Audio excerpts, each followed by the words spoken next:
আমরা অল্পতে খুশি হওয়া মানুষগুলো না খুব বেশি কিছু চাই না।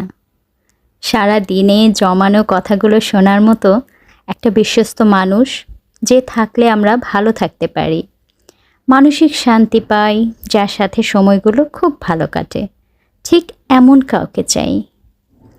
জীবন নিয়ে সংগ্রাম আর অতিরিক্ত দুশ্চিন্তা করা মানুষগুলোর আসলে এমন একটা মানুষ খুব প্রয়োজন, যে তার কথা শুনবে, মনোযোগী, সেই সাথে বিশ্বস্ত এমন কেউ যে কখনোই ছেড়ে যাবে না। দিন শেষে জমানো কথাগুলো যখন বুকের ভেতর আস্ত বড় বড় ঢেউ হয়ে আছড়ে পড়ে বুকের চারপাশে, মানুষ তখন অসহায় বোধ করে।